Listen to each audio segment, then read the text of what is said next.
नमस्कार प्रिय मित्रों, मैं ज्योतिषकार कमल आप सबका हार्दिक अभिनंदन करता हूं आपके अपने इस प्यारे यूट्यूब चैनल एस्ट्रो कमल में। काफी दिन धूप में रहने से चेहरा डार्क पड़ गया है, इसलिए पहचानने से इनकार मत करना। मैं वही हूँ जो पहले वीडियो दिया करता था, आपकी सेवा किया करता था, है ना दोस्तों। क्या आपने कल्पना की है कभी कि आपकी जमीन में अगर धन हो और उसके ऊपर एक चीज रखी जाए और वो चीज गायब हो जाए? अगर धन होगा तो वो चीज गायब हो जाएगी। ऐसा संभव है? ऐसा हो सकता है? तो करके देखिए दोस्तों। अपना जो भारत देश है ना, ये इतना वंदनीय देश है कि इसके मुकाबले पूरे विश्व में मुझे तो कोई देश नजर नहीं आता। इस देश के विद्वान, इस देश की सांस्कृतिक धरोहर इतनी सुंदर, इतनी शानदार है कि इसके मुकाबले और कुछ भी मुझे तो नजर नहीं आता। कैसे दोस्तों?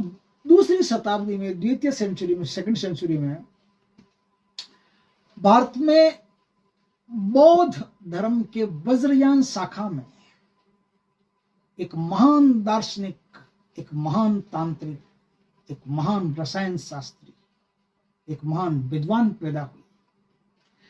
दक्षिण में पैदा हुए और नालंदा में उन्होंने शिक्षा ग्रहण की। उनका नाम था सिद्ध नागार्जुन। सिद्ध नाम उनको उनकी सिद्धता के कारण मिला था। सब उनको सिद्ध पुरुष मानते थे और कहते थे कि सिद्ध पुरुष, तो उनका नाम था सिद्ध नागार्जुन। अब सिद्ध नागार्जुन की विशेषताएं क्या थी? सिद्ध नागार्जुन अल्केमी में नंबर 1 के माहिर थे। उनको पारे से सोना बनाना आता था। रसायन शास्त्र के बड़े ज्ञाता थे। रसों के बहुत ही उच्च कोटि के विद्वान थे। और रसों से किस प्रकार से, रसायनों से किस प्रकार से हम काम ले सकते हैं, ये उनको बहुत अच्छी तरह से आता। इसलिए नागार्जुन रसायन शास्त्र में, आयुर्वेद में, इन चीजों में बड़े माहिर थे और 1 नंबर के तंत्र के ज्ञाता थे। तंत्र मंत्रों पर उन्होंने बहुत काम किया। उन्होंने कई प्रकार के ग्रंथ लिखे। उन ग्रंथों में बहुत अच्छे अच्छे ग्रंथ अपने देश में हैं। एक उनका ग्रंथ है जिसका नाम है मूल माध्यमिक कारिका। दूसरा एक और ग्रंथ है जिसका नाम है विग्रह व्यवर्तनी। और उसके बाद में उन्होंने तंत्र के बहुत सारे ग्रंथ लिखे, जिनमें एक बहुत अच्छा ग्रंथ उनका है जिसका नाम है कक्षपटु। कक्षपटु ग्रंथ में उन्होंने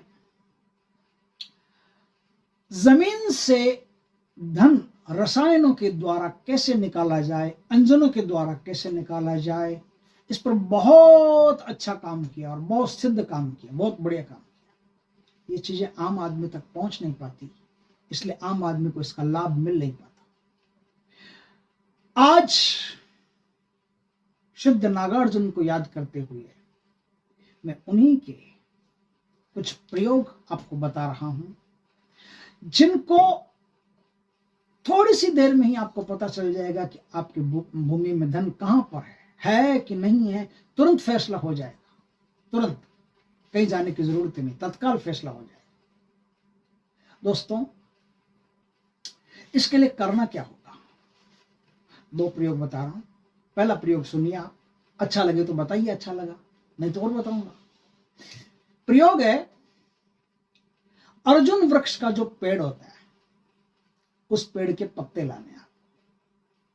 कदम्ब का जो पेड़ होता है, कदम्ब के पत्ते लाने आपको। बक का जो पेड़ होता है, बक के पत्ते लाने। खदीर का जो पेड़ होता है, खदीर के पत्ते लाने हैं। और पलाश का जो पेड़ होता है उसके पत्ते लाने। अब ये नाम दिखने में लग रहे हैं ऐसा कुछ भी नहीं है। खदीर जिसे कहते हैं वो खेर राजस्थान में क्या पूरे इंडिया में खेर का जो वृक्ष होता है ना, खेजड़ी जिसे कहते हैं, उस खेजड़ी के पत्ते लाने हैं। वो संस्कृत में खदीर लिखा हुआ है, इसलिए आसान है, कोई दिक्कत नहीं है। इनमें एक चीज है जो थोड़ी टफ है, वो है काकोली की जड़। और काकोली हिमालय में मिलती है। हिमालय में एक पेड़ होता है काकोली का, उसका पौधा होता है, उसकी जड़ लेके आनी है। उसकी जड़ के साथ इन सब चीजों को पीसना होता है। फिर एक मंत्र है, उस मंत्र का स्मरण करते करते ही पीसना है। उस मंत्र का स्मरण करते करते ही ये जो लेप है वो लेप बना लेना है और ये लेप आपको जहां संशय हो कि यहाँ धन हो सकता है वहां पर ये लेप लगा लीजिए। सूर्य उदय होने से पहले पहले, सूर्य उदय होने से पहले पहले लेप, जहां अगर धन है तो वहां से लेप गायब हो जाए। गायब हो जाए तो समझ लीजिए कि ये धन है, खो दिए, निकालिए, अच्छा काम कीजिए, देश दुनिया का भला कीजिए, क्योंकि गुप्त धन से अच्छे गोपनीय और अच्छे काम में करने चाहिए, तभी शक्तियां आप पर राजी रहती। गुप्त धन का अगर बुरा प्रयोग करोगे तो निश्चित है कि शक्तियां नाराज होगी और धन कितना ही अरबों खरबों में हो तो भी नष्ट हो जाए, देखते देखते नष्ट हो जाए। इसलिए गुप्त धन का हमेशा अच्छा प्रयोग करना चाहिए। यह प्रयोग हो सकता है आपको कुछ टफ लगे, क्योंकि काकोली की जड़ कहाँ से लाओगे, बाकी तो मिल जाएगा। काकोली की जड़ लाने के लिए अब कोई केरल में रहता है, दक्षिण भारत में रहता है, उसके लिए हिमालय से जड़ लेकर के आना मुश्किल है, और जो हिमालय में रहता है उनके लिए खदीर के पत्ते और ये लाना ऐसा मुश्किल है, क्योंकि हिमालय में खेजड़ी नहीं होती है, तो ये थोड़ा ढूंढने में मुश्किल है। अब मैं आपको एक साधारण प्रयोग बता रहा हूं, बिल्कुल आसान प्रयोग, जो सिद्ध नागार्जुन ने अपनी ही बुक्स में दिया है। ए प्रयोग जमीन में से धन को वेरीफाई करने के लिए कि यहां धन है, ये प्रयोग सर्वोत्तम है, बहुत बढ़िया उपाय है और एकदम आसान है, इसे कोई भी कर सकता है। दोस्तों, इस प्रयोग में करना क्या, इस प्रयोग में गाय का असली दूध चाहिए आपको, एक चाहिए सिलबट्टा, मिक्सी काम नहीं आएगी, ध्यान रखना, सिलबट्टा चाहिए, गाय का असली दूध चाहिए, सिलबट्टा चाहिए, थोड़े से तिल, काले हो सफेद हो कोई भी हो, थोड़े से तिल आपको चाहिए। कोदरा एक अनाज होता है जिसे कोदरा कहते हैं और कोदों के चावल भी कहते हैं। ये अनाज जो है ना, कोदरा, ये जिनको डायबिटीज होती है ना, बाजरे जैसा आता है, बाजरे का जैसा बाजरा नहीं आता है, इसमें चावल, नाम है कोदो चावल, लेकिन कोदो चावल, इसमें चावल जैसा कुछ भी नहीं है, ये बाजरे के जैसा अनाज दिखाई देता है। और ये अनाज शुगर के पेशेंट के लिए बहुत बढ़िया रहता है, डायबिटिक के लिए, डायबिटीज को मेंटेन करके रखता है। ये जो चीज है ये आपको लेके आनी है। तो क्या लाना है, गाय का दूध, तिल, कोदों के जो चावल होते हैं वो कोदों का चावल है जो अभी अनाज के बारे में बताया, सफेद सरसों आपको लेके आनी है और पिपली के बीज लेके आने, पिपली के बीज, ये सब चीजें एकदम आसान है, आसानी से प्राप्त हो सकती है, ये सब चीजें आपको लेके आनी है। थोड़ी थोड़ी लाइए, ला करके सिलबट्टे पर इन सबको मिला करके गाय का दूध बीच बीच में डालते डालते डालते डालते एकदम बढ़िया से एकदम पीस लीजिए इनको, सिलबट्टे पर पीस लिया। अब पीसने के बाद में क्या करना है, पीसते समय एक मंत्र है, चाहे पहला प्रयोग करो चाहे दूसरा प्रयोग करो, मंत्र सेम है, वो एक मंत्र है, उस मंत्र का आपको जाप करते रहना। मंत्र मैं बता देता हूं आपको, फिर भी अगर इच्छा हो तो दीक्षा ले लेना। मंत्र है ओम नमो भगवते रुद्राय कल कले पांजनम दर्शय दर्शय स्वा ठ ठ स्वा, ये मंत्र है। इस मंत्र का जाप करते करते आपको ये पिसाई करनी है, एकदम बढ़िया पेस्ट बना लीजिए, और उस पेस्ट को जहां आपको वहम हो, जहां आपको शक हो, जहां डाउट हो, जहां अनुमान हो ऐसा कि यहां धन हो सकता है, वहां इस मंत्र को बोलते बोलते इस पेस्ट को लगा दीजिए।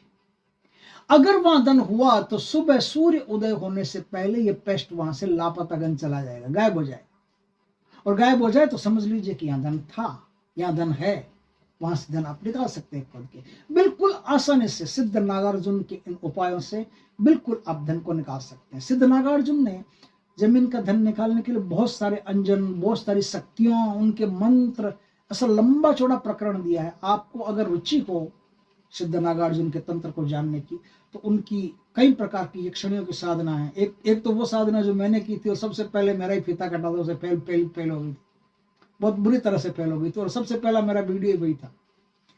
तो वो साधना भी नागार्जुन की दी हुई थी, है ना। तो इस प्रकार की कई साधनाएं जो यक्षणियां जीवन में इन्वॉल्व हो जाती है और जातक को ऐसे ऐसे अंजन देती है जिससे वो जमीन में धन देख सकता है, ऐसी ऐसी सिद्ध साधनाएं उनकी है।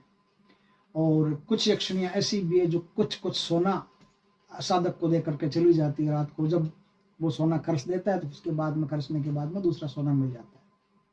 तो इस प्रकार की कई साधनाएं नागार्जुन की, अगर आपकी रुचि हो तो आप बता देना, मैं देता रहूंगा। बहुत बढ़िया बढ़िया, बहुत उच्च कोटि की ऐसी अर्जुदा साधनाएं नागार्जुन की। जमीन का धन आपको निकल जाए तो उसका सदुपयोग करना दोस्तों। यही मैं कह रहा हूं कि जमीन से निकले हुए धन का सबसे पहले तो 20% आपको दान पुण्य में लगा देना, और चुपके चुपके लगाना है। कोई नाम पर्ची पर दादाजी पिताजी का नाम हम लिखाने की जरूरत नहीं, चुपचाप एकदम आप दान कीजिए, आपके लिए बहुत बढ़िया है। उसके बाद में धन को आप यूज कीजिए और कुछ समय तक उसको चुप पे रहने दीजिए, निकालने के बाद में उसको खर्च मत कीजिए। जमीन के धन का ये नियम होता है। दोस्तों इसके वीडियो अच्छा लगे तो लाइक करना, कमेंट करना, शेयर करना। पहली बार हमारे चैनल पर आए, चैनल को सब्सक्राइब करना, पास में से बेल आइकन का बटन दबा देना ताकि हमारी ज्ञानवर्धक जानकारीपूर्ण वीडियो सबसे पहले आपके पास आ सके। जय श्री कृष्ण दोस्तों।